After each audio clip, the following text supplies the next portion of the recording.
ॐ नमः सिद्धेभ्यः।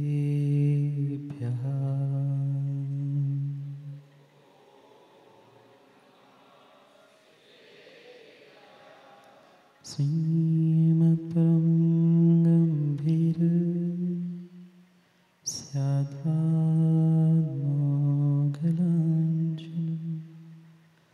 जीयात्रैलोक्यनाथस्य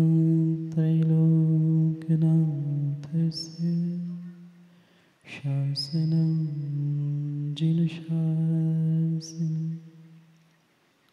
जयाची महाघोरकर्मेणिमाली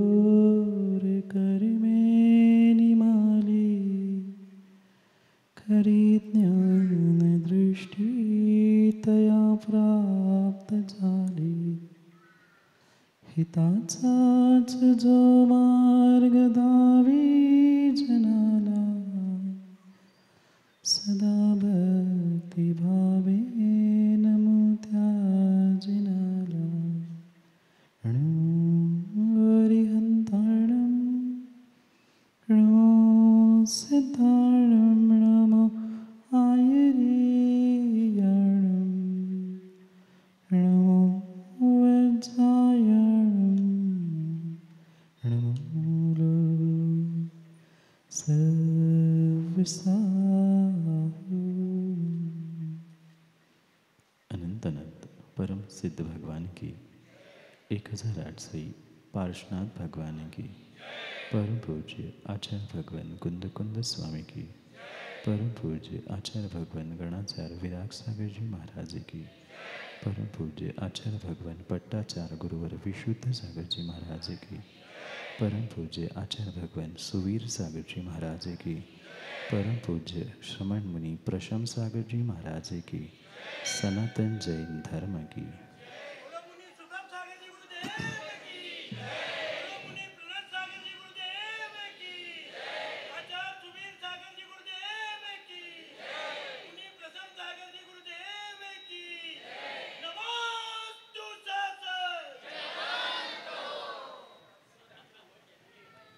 अंतिम देते वर्धमान स्वामी के शासन में हमसे विराजते और उनकी यह पावन पीयूष देशना हम सभी के लिए परम उपकारी। भव्यात्मा, एक बार धनुष लेकर रथ पर खड़ा हुआ वह श्रेष्ठ पुरुष सामने शत्रु की भीड़ देखकर डर जाता है, घबराता है और अपने हाथ में उठाया हुआ धनुष और बाण रथ में रखकर बैठ जाता है। रथ का सारथी देखता है कि ये श्रेष्ठ योद्धा होने पर भी इतने शत्रुओं को देखकर लड़ने से पहले ही हार गया, कैसे काम होगा। सारथी खड़ा होकर उस धनुर्धारी को आह्वान करता है कि तुम कितने सारे युद्धों में शत्रुओं को जीत चुके और आज तुम हार मान गए। वह धनुर्धारी डरता है और उत्तर देता है, क्या करूं। लड़ाई जब दूसरों से होती है तो जीतू भाई जीतना आसान होता है, पर लड़ाई जब अपनों से होती है तो हारना अच्छा होता है। मुझे समझ में नहीं आ रहा है, लड़ाई अपनों से है, इतनी सारी उनकी सेना है, मैं कैसे जीत सकता हूं। शत्रु पर तो बाण चलाना बहुत आसान है, पर भाई पर बाण चलाना है, कैसे जीत होगी। एक नहीं, दो नहीं, तीन नहीं, इतनी अक्षौणी सेना सामने खड़ी है। मात्र उनकी नहीं, आपकी भी सेना उनके साथ मिली है। सारथी श्री कृष्ण पुनः उसे संबल देते हुए कहता है, हे पार्थ, हे अर्जुन, तो क्यों डर रहा है? कुछ क्षण खड़े होकर पूर्व दिशा की ओर देख। जिस दिशा से सूर्य उदित हो रहा है वहां से तुम्हें कुछ दिख रहा है? अब जिसका दिमाग जैसा होता है उसको वैसा ही दिखता है। मन अच्छा है तो बैंड भी अच्छी आवाज निकालता है, और मन उदास है तो वो भी सुनने के लिए लगता है कहाँ बज रहा है। उदास हुआ वह अर्जुन सोच रहा था, विचार कर रहा था, क्या है अब भाई से लड़ना और इतनी सेना के साथ कैसे संभव है? हमारे पास कुछ नहीं, उनकी इतनी अक्षौणी सेना, मैं तो यूं ही हार जाऊंगा। अर्जुन को वो समझाते हुए पुनः श्री कृष्ण कहते हैं कि खड़े तो हो जाओ, एक बार देख लो, एक बार देख लो उस पूर्व दिशा की ओर, तुम्हें कुछ दिखाई देगा। पर दिमाग ठीक हो, ठंडा हो तो सेठी जी सामने गाड़ी दिखती है, नहीं तो जो दिमाग कहीं और होता है गाड़ी जाके टकरा जाती है। उसे कुछ नहीं दिखा। पुनः पुनः अर्जुन खड़ा करके उसे दिखाने का प्रयास कर रहा था, देख तो सही, सामने से कुछ दिख रहा है। वो कहता है मुझे तो सूर्य की लालिमा दिख रही है, अन्य कुछ नहीं दिख रहा। कहते हैं लालिमा के साथ तुम्हें और भी कुछ दिखेगा, गौर से देखो, गौर से देखो। समझाते समझाते 10-15 मिनट हो गए। आखिरकार जो आकृति अस्पष्ट रूप से दिख रही थी वो थोड़ी सी स्पष्ट होकर अर्जुन को भी दिखने लगी। और जैसे ही उस आकृति को वह अर्जुन देखता है, श्री कृष्ण उसे छोटी सी बात कहते हुए कहता है कि तू क्यों विकल्प कर रहा है? जो तुम्हें सामने दिख रहा है उसे एक बार गौर से तुम नजर उठा के श्रद्धा से देखने का प्रयास कर लेना, तेरी जीत अपने आप होगी। अर्जुन कहता है क्यों सुबह सुबह मजाक कर रहे, और कोई नहीं मिला? इतनी सेना आपको दिख रही है, तू अकेला मेरे साथ है, सामने कौन क्या आ रहा है मुझे तो कुछ समझ में आ नहीं रहा है, और बातें तो ऐसी कर रहा है कि जैसे आज ही मेरी जीत हो। वो कहता है एक बार तू उठ के देख, एक बार श्रद्धा की आंख खोल के देख, वह आकृति तुम्हें कुछ बता रही है। श्री कृष्ण कहता है पद्मिनी राजहंसस् दिगंबर तपोधना यत्र यत्र विचरते तत्र सुभिक्ष निश्चया। सामने कोई सामान्य आकृति मां नहीं थी, दिगंबर मुनिराज पिच्छी कमंडल लेकर आ रहे थे। श्री कृष्ण ने कहा पद्मिनी राजहंसस् दिगंबर तपोधना यत्र यत्र विचरते तत्र सुभिक्ष निश्या। जहाँ जहाँ पद्मिनी यानी गर्भवती स्त्री, राजहंस पक्षी और दिगंबर मुनिराज दिखाई देते हैं, वहाँ तुम्हारी विजय, वहाँ तुम्हारी जीत सुनिश्चित है, सर्वत्र सुभिक्ष होना निश्चित है। जो उपदेश सुनील भाई श्री कृष्ण ने उस अर्जुन को दिया था, यहाँ नागपुर में सेठी जी उपदेश माइक से देने की आवश्यकता नहीं है। आचार्य सुवीर सागर जी ही सामने से दिगंबर मुनि अद्भुत वह चेतन मंगल के रूप में हमें सतीश भाई प्राप्त हुए हैं। अब ये सोचने विचारने की और विकल्प करने की आवश्यकता नहीं है कि नागपुर में चतुर्मास कैसे और क्या होने वाला है, क्योंकि जहाँ साक्षात दिगंबर तपोधन आचार्य भगवंत ही हम सब आपको आशीर्वाद देने के लिए चेतन द्रव्य मंगल के रूप में उपस्थित हुए हैं। ये तो आने वाले समय का अभी मात्र पंकज भाई शंखनाद है कि जो ये गुणांबुदधि गुणों का समुद्र जहाँ उमड़ता है, साधुओं का समागम जहाँ होता है। क्योंकि अभी सतीश भाई कह रहे थे कि आचार्य श्री दो संघ नहीं हैं, एक ही संघ के, एक ही परिवार के ये सभी साधु यहाँ इस संतरों की, कल भी मैंने कहा था संतरों की नहीं, अभी सही मायने में संतों के मिलन की ये भूमि हुई है। ये ऐतिहासिक क्षण हर स्थान पर देखने के लिए नहीं मिलते हैं, और ये आपका ही नहीं, मैं तो हमारे संघ के एक एक सदस्य का पुण्य का उदय मानता हूँ, क्योंकि जहाँ साक्षात दिगंबर मुनिराज सामने से आशीर्वाद देने पहुँचे, वहाँ तो कोई विकल्प से ढीजी करने की आवश्यकता ही नहीं, और वो भी आचार्य भगवान पहुँचे, फिर तो क्योंकि पंचम काल में इनसे श्रेष्ठ कोई परमेश चीज धरा पर होते ही नहीं है। धरती के देवता दिगंबर मुनिराजों को ही आचार्य भगवंतों ने, तीर्थंकर भगवंतों ने श्रेष्ठ और श्रेष्ठ मंगल कहा है। माँ कितना ही मंगल कलश लेकर सर पे खड़े हो जाना, कितने ही मंगल से मंगल कलश विराजमान करना, वह द्रव्य अचेतन मंगल एक किनारे है, और ये निर्ग्रंथ मुनिराजों का समागम ये चेतन मंगल एक किनारे है।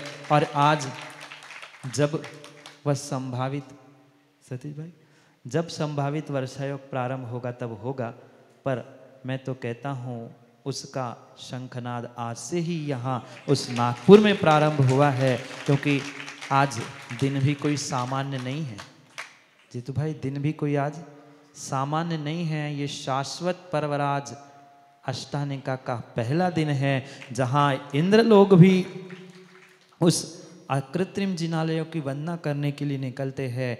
हमें ऐसे खोटे काल में अकृत्रिम भावों को श्रद्धा के साथ ऐसे दिगंबर साधु और आचार्य भगवंत मिले हैं। हमारा कृत्रिम पुण्य का ही शायद उदय है कि ऐसा समागम हमें देखने के लिए मिलता। ये तो आप हम सबका सातिशय पुण्य का उदय हमें यहाँ खींच के लाया है, क्योंकि कई दिनों से सुन रहे थे कि 20 तारीख को, 23 तारीख को, 28 तारीख को, 30 तारीख को आचार्य रोज में माला फेर रहा था कि कुछ ऐसा हो जाए कि हम पहुँचे और हमें आपके दर्शन हो, आपका आशीर्वाद मिले, क्योंकि आपकी ये प्रभावना स्थली नागपुर में हम जैसे छोटे मुनिराजों का भी आपके आशीर्वाद से ही सर्वत्र कार्य सफल हो, ये भावना थी। कई वर्षों से भक्तों से सुनते आए थे, और वही वात्सल्य प्रेम जो आचार्य सन्मति सागर, आचार्य विमल सागर, विराग सागर, विशुद्ध सागर जी के हृदय में है, वही वात्सल्य साक्षात परिचय करने के लिए ये समागम हमें प्राप्त हुआ है। समय चूंकि बहुत हुआ है, सुनना हमें आचार्य भगवंत को है, पर ऐसा होता है घर में बड़े बोले नहीं बोले, सबसे पहले बच्चे।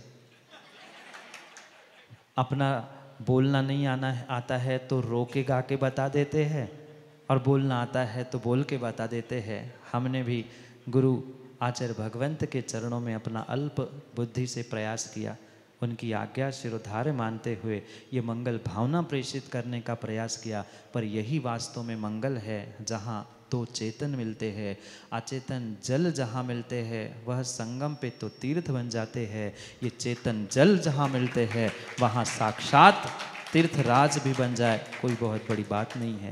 समय अभी कल ये सौभाग्य प्राप्त करने का है। जीतू भाई खुश मत हो जाना, कल आचार्य विराग सागर जी भगवान के उस प्रथम समाधि दिवस पर आप लोग माताओं नहीं आओगे ना? नहीं तो जीतू भैया कहते हैं हमारे मंदिर में होगा तो माँ आएंगे। हमें सबको मिलकर, पूरे नागपुर वासियों को मिलकर उनका पहला वह समाधि दिवस मनाना है। और ये सौभाग्य है कि मात्र मुनि संघ नहीं, आचार्य संघ भी हमारे साथ होगा, जहाँ आचार्य भगवान का वह समाधि दिवस हम उत्साह के साथ उनकी भक्ति, आराधना और विधान के साथ मनाने का सौभाग्य प्राप्त करेंगे। उनकी सरलता और सहजता ही आचार्य भगवंत की हमें प्रेरणा देती है कि हमने एक बार निवेदन किया और आचार्य सिंह ने, सतीश भाई तुरंत कह दिया जैसा कहो। यही सरलता, यही सरल सहजता हम सब में भी आ जाए। इन्हीं भावनाओं से हमें पुनः समय पर, कल समय का ध्यान रखते हुए समय पर, समय की बात के लिए हमें समय पे मिलना है, क्योंकि समय पे किया गया काम समय को दिलाता है। बोली भगवान महावीर स्वामी की जय। केवल ज्ञान भास्करा कुर्वन्तो जगतां शान्ति विश्वादाजिनेसरा। नमो अरिहन्ताणं नमो सिद्धाणं नमो आयर्याणं नमो वज्रायाणं नमो लोये सब्बसाहुणं। पंच परमेष्टि भगवान की, 1000 श्री आदिनाथ भगवान की, 1000 श्री पार्श्वनाथ भगवान की, आचार्य भगवान गणाचार्य विराग सागर जी महाराज की, पट्टाचार्य आचार्य भगवान विशुद्ध सागर जी महाराज की, आचार्य भगवान सुबीर सागर जी महाराज की, मुनिवर श्री सुप्रभ सागर जी महाराज की, 3 कम 9 कोटि मुनिराजों की।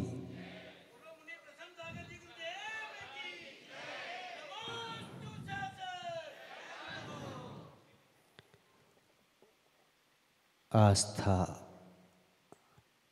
से ही मिलता है रास्ता। समीचीन आस्था मोक्ष मार्ग की ओर ले जाती है, असमीचीन आस्था संसार मार्ग की ओर ले जाती है। आस्था तो सब में होती है, लेकिन दिशा कौन सी है, ये खास था।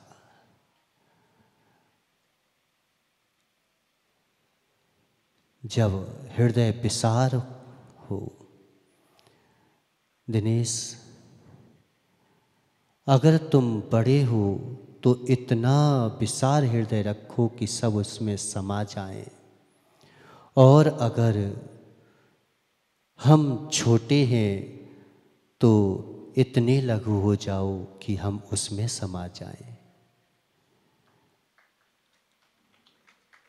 जब तक समाओगे नहीं तब तक समा जलेगी नहीं, इसलिए समाना पड़ता है।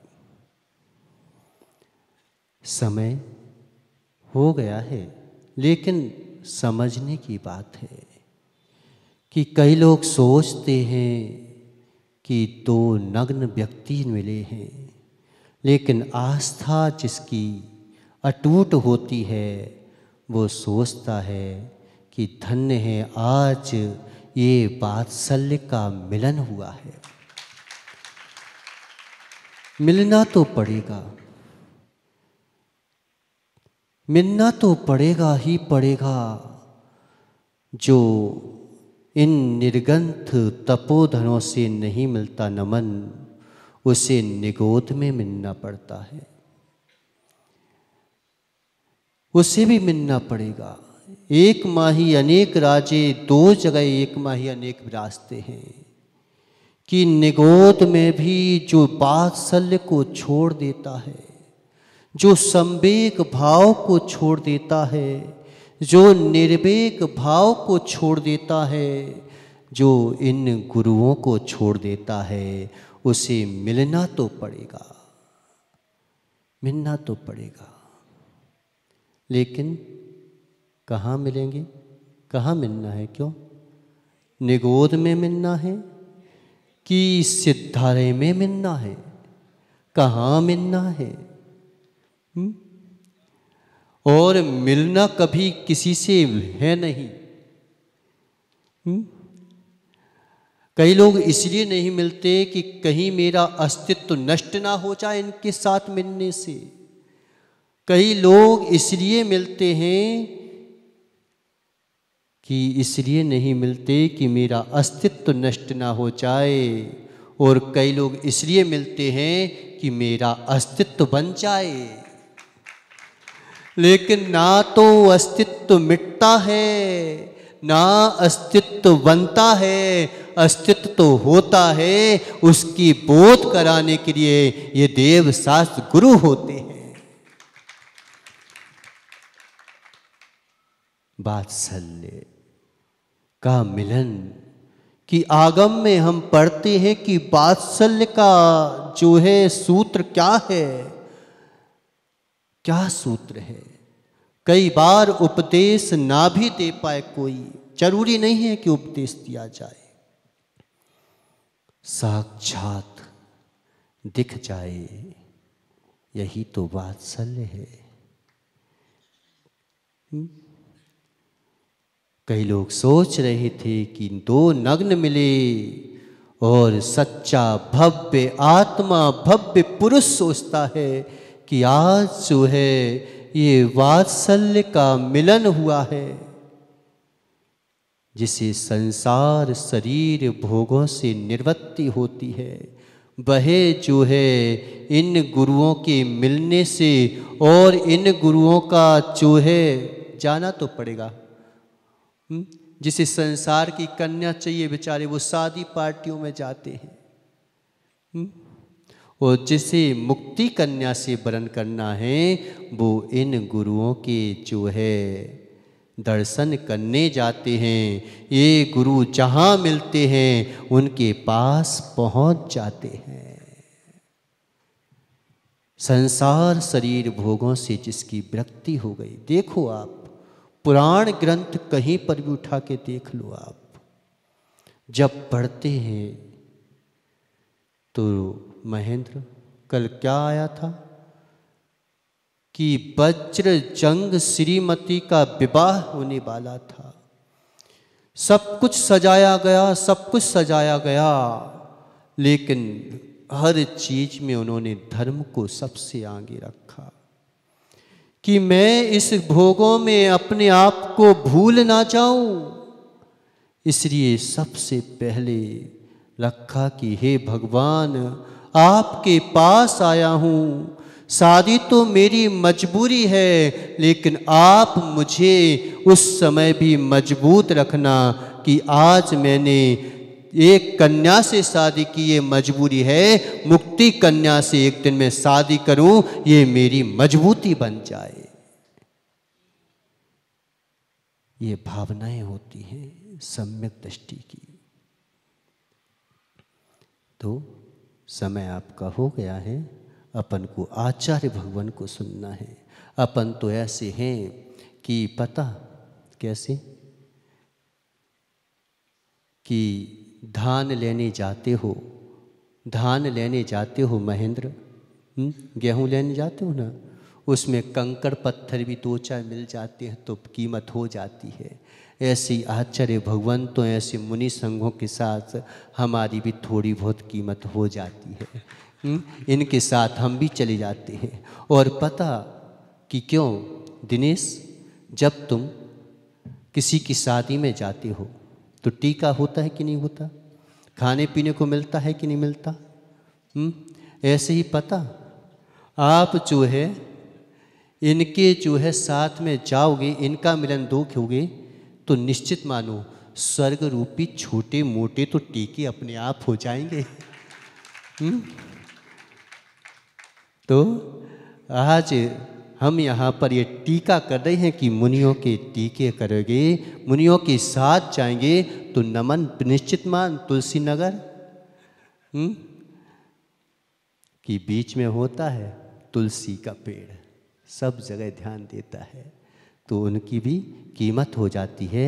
ऐसे ही हमें अपनी कीमत बनाना है तो इन गुरुओं के चरणों में निश्चित आना है, हमें सुनना है। बोलिए आदिनाथ भगवान की।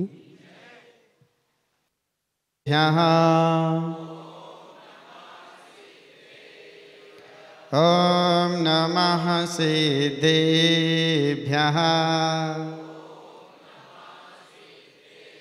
ओम नमः सिद्धेभ्यः।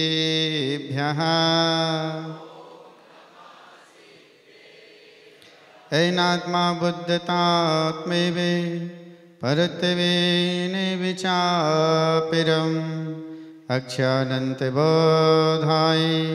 तस्मै सिद्धात्मने नमः, तस्मै सिद्धात्मने नमः। पंच परमेष्टि भगवान की, 24 तीर्थंकर भगवान की। देखो भैया, मेरे लिए तो ढीला काम पसंद नहीं है, बढ़िया अच्छी तरह से जयकारा लगाएंगे। और शायद शाम को कुछ है ना, दिनेश को पता होगा। जय बोलो प्रथम तीर्थंकर आदिनाथ भगवान की, एक खज्जरा श्री शांति बदादा शांतिनाथ भगवान की, एक खज्जरा श्री मुनि सबदनाथ भगवान की, चिंतामणि पांचनाथ भगवान की, शासनवदी भगवान महावीर स्वामी की, परम पूज्य तपस्वी सम्राटाचार्य गुरुदेव सरमती सागर जी महाराज की, वात्सल रत्नाकराचार्य भगवान विमल सागर जी महाराज की, आचार्य भगवान कुंतु सागर जी गुरुदेव की, आचार्य विशुद्ध सागर जी गुरुदेव की, अहिंसा परमो जैन धर्म की।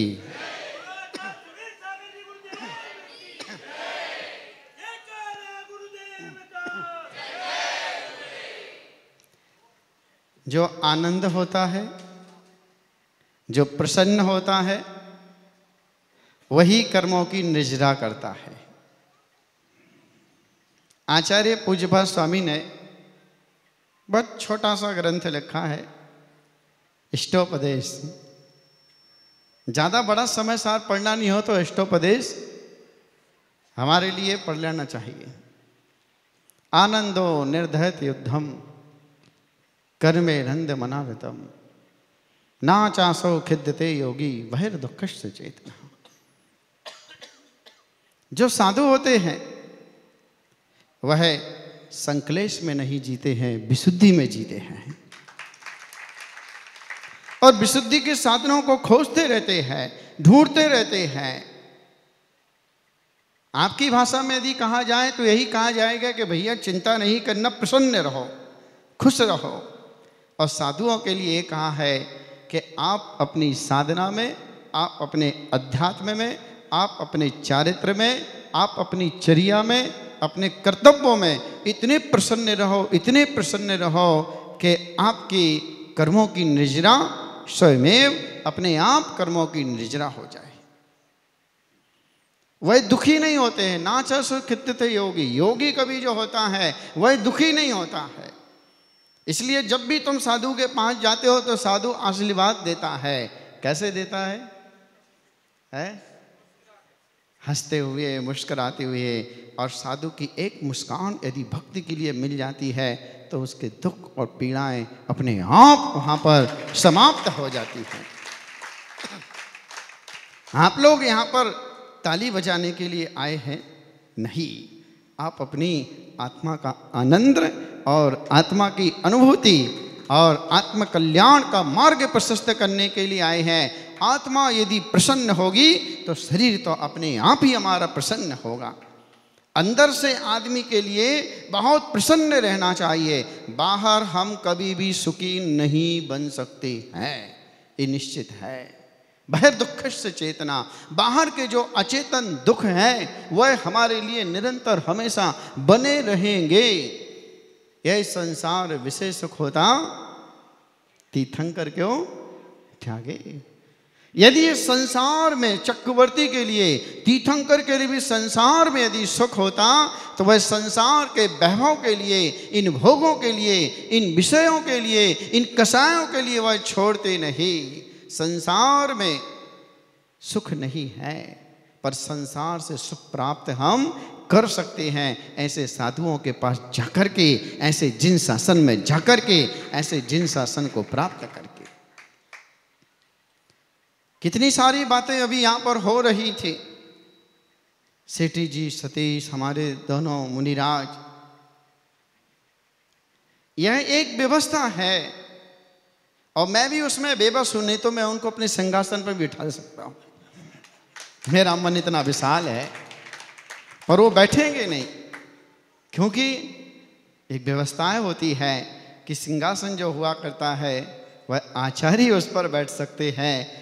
मुनिराज जो है वह अधिकार नहीं रखते हैं। नहीं तो हमारे आचार्य बिमल सागर जी महाराज का एक ऐसा नेचर और ऐसा स्वभाव था कि एक क्षुल्लक भी आता था तो उसकी आगवानी के लिए चले जाते थे। यदि मैं भी यहाँ पर पहले आता तो मैं भी इनकी आगवानी के लिए जाता। आचार्य कुंतु सागर जी महाराज, कभी भी आप चले जाओगे, सतीश भैया, तुम लोग सब, नितिन, जुड़े हुए जीतो है, ध्यान में रखना, ये बिमल सागर का वात्सल्य है, ये हम लोगों का वात्सल्य नहीं है। ये हमारी गुरु परंपरा है, ये गुरुओं से चलाया हुआ है। हमारे गुरु ने कभी ये नहीं सिखाया है कि किससे मिलना किससे नहीं मिलना। गुरु ने ये सिखाया है कि जहाँ पर कोई निर्गंत है वह हमारा भगवंत है और वह हमारा साधु है।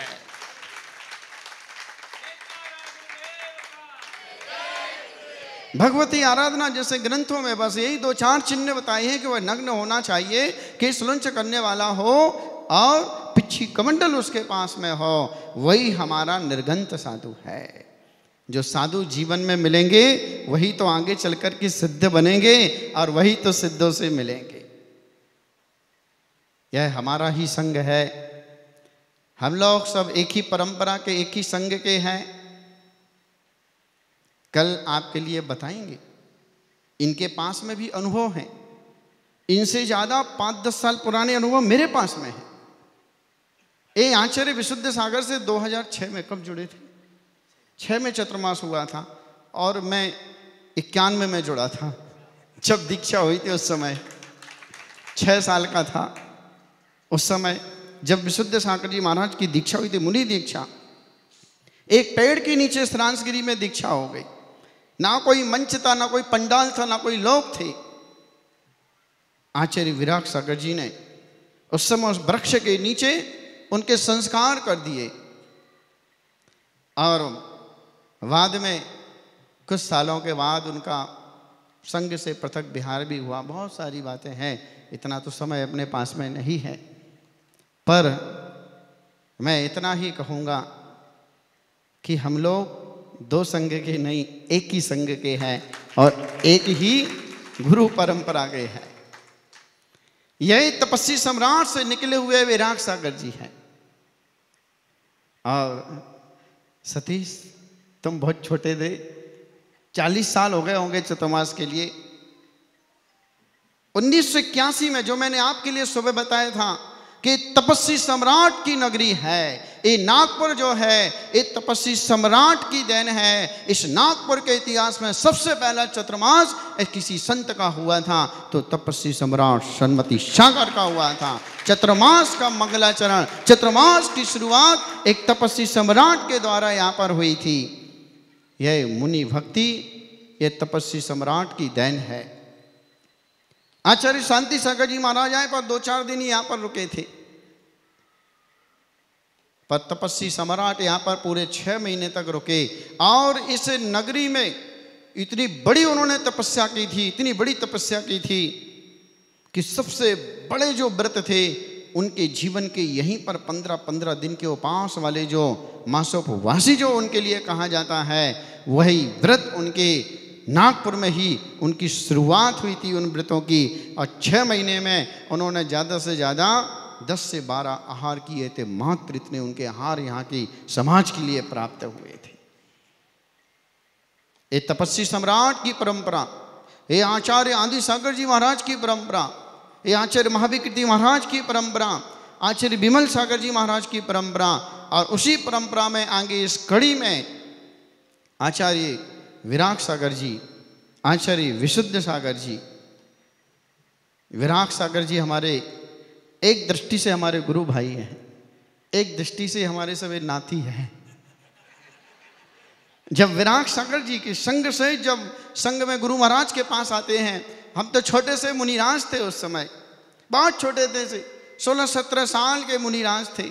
मैं उनके पास में नमोस्तु करने के लिए गया, उनके रूम में गया तो विराग सागर जी ने धीरे से कहा, भाई तू मेरा शिष्य नहीं, तू मेरा छोटा भाई है, तू मेरे पास आके बैठ।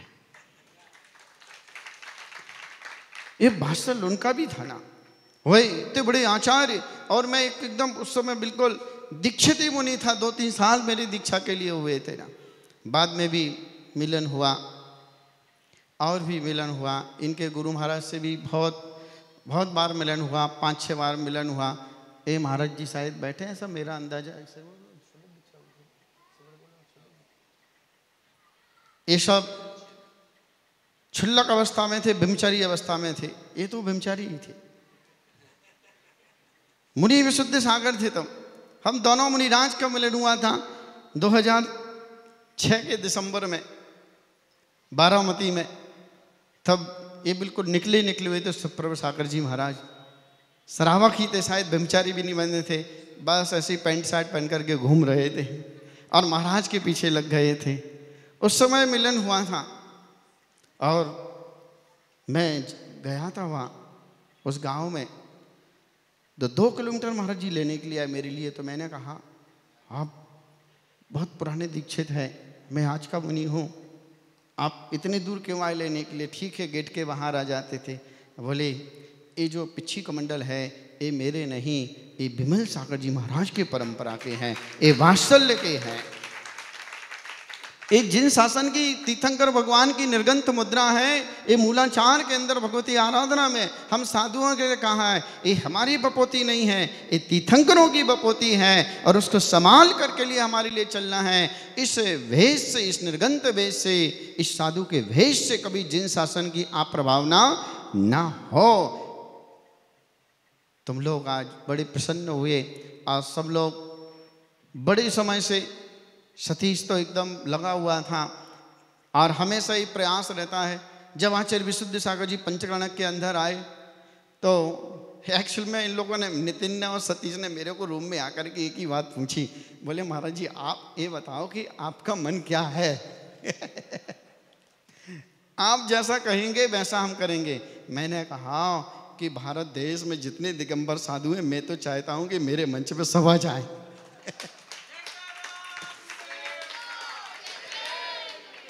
हम लोग तो यही चाहते हैं, यही भावना है कि सब एक मंच पर आए, सब एक स्थान पर आए। और देखो ध्यान में रखना, साधु जब मिलते हैं ना तो जिन शासन की बहुत बड़ी प्रभावना होती है, श्रावक के मन खिल जाते हैं, श्रावक सब प्रसन्न हो जाते हैं। हम लोग नहीं मिलेंगे तो तुम लोग कैसे एक रहोगे? हम समाज में आकर के कहें भैया समाज के लिए एक रहना चाहिए, एक होना चाहिए, ये मात्र प्रवचन है, पर जीवन में दिखाना कि हम एक हैं, इससे तुम्हारे लिए प्रवचन नहीं, ये जीवन का प्रैक्टिकल मिलेगा। इसमें तुम्हारे अंदर जो परिवर्तन आएगा और कई गुना तुम्हारे अंदर परिवर्तन आएगा। इसलिए हम लोग मिलते हैं और हम लोग मिलने वाले संघों के हैं। मिलने वाले संघों के हैं, हम लोग मिलते हैं। मिल करके देखो भैया, यहाँ पर इनका चतुर्मास होगा तो ऐसा समझ लेना कि सुबीर सागर का ही चतुर्मास है। और जो मैंने सूत्र दिया है नागपुर समाज के लिए महाराज, एक सूत्र है यहाँ के समाज के लिए।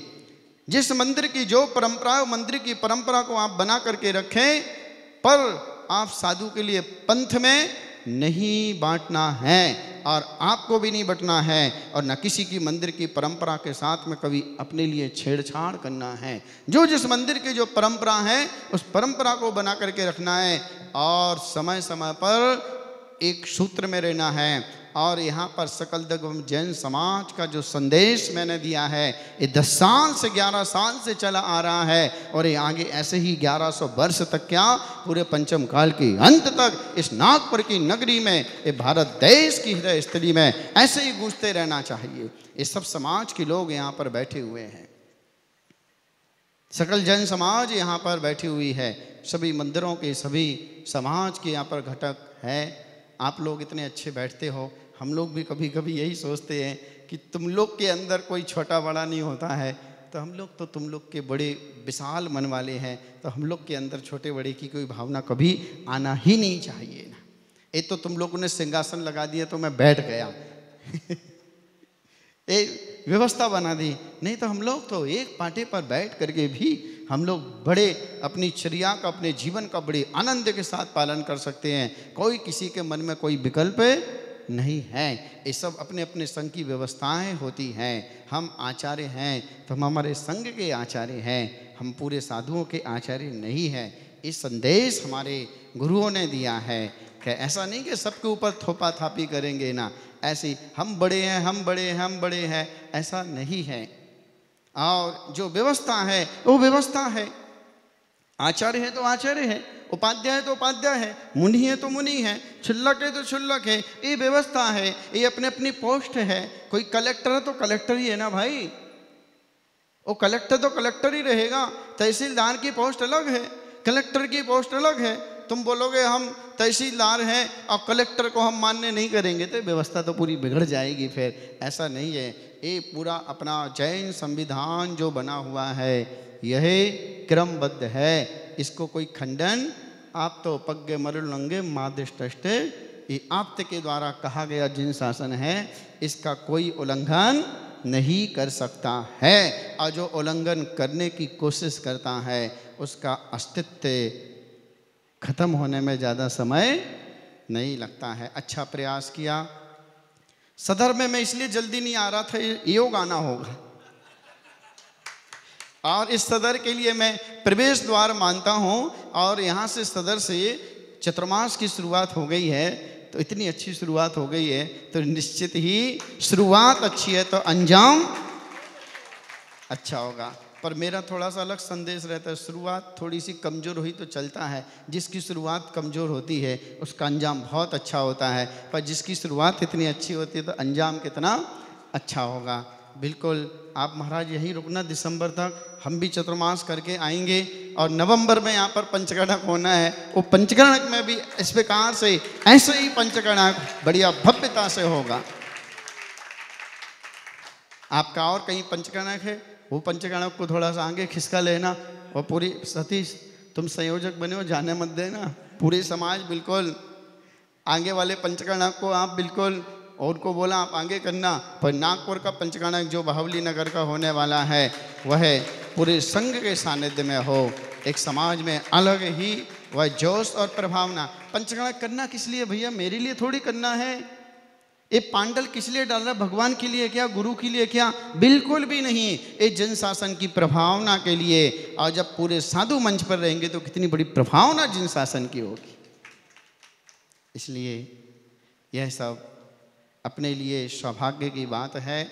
हम लोग मिले हैं, हम लोग मिले ही थे, अलग थे ही नहीं। अब पैदल वाले हैं तो जल्दी मिलना होता नहीं है, पर सब लोग हम लोग बड़े मन से एक हैं और मिले हुए थे। ये तो तुमको दिखाने के लिए मिल गए, ये तुम्हारे लिए दिखाने के लिए कार्यक्रम बना है। बाकी का कोई दूरियां और कोई किसी प्रकार का कोई प्रश्न चिन्ह होता ही नहीं है। सब एक हैं और सब हम लोग एक रहेंगे।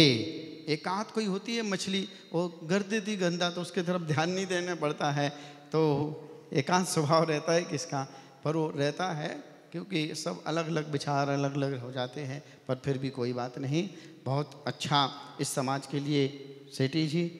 इसलिए देखो धैर्य रखो तो फल अच्छा मिलता है। तुम जल्दी बुला लेते थे, महाराज नहीं आते थे और हम एक दिन में चले जाते थे, व्यवस्था अपनी बिगड़ जाती थी। पर जो भी हुआ कितना अच्छा हुआ। सदर में पहली बार किसी संघ का मिलन हुआ है, ये यहाँ का कितना सौभाग्य रहा। ऐसे ही तुम लोग मिलाते रहो, ये सब श्रावक के हाथ में है, मिलाते रहो। मैंने सुबह भी बोला था, आप बिल्कुल तटस्थ रहो, आप बिल्कुल मजबूत रहो, आप पक्के रहो, पूरी समाज आप पक्के रहो। साधु अपने आप मिलेगा, साधु अपने आप। तुम हाँ में हाँ करोगे गलत की तो फिर वो हाँ गड़बड़ होती है। ये सब तुम लोग का ही कारण है ना, ये सब कुछ नहीं है ना। तुम पक्के रहोगे तो सबको, हम लोग तो ऐसे ही है, ठीक है। इसलिए सब लोग बढ़िया अच्छी प्रभावना। महाराज का भी यहाँ पर मंगलमय चतुर्मास बहुत अच्छा हो, हमारी भी जो विहार हो रहा है वो भी व्यवस्थित हो, सबके लिए मंगलमय आशीर्वाद। ओम नमः सिद्धिभ्या पंच परमेष्टि भगवान। और कल सुबह जो भी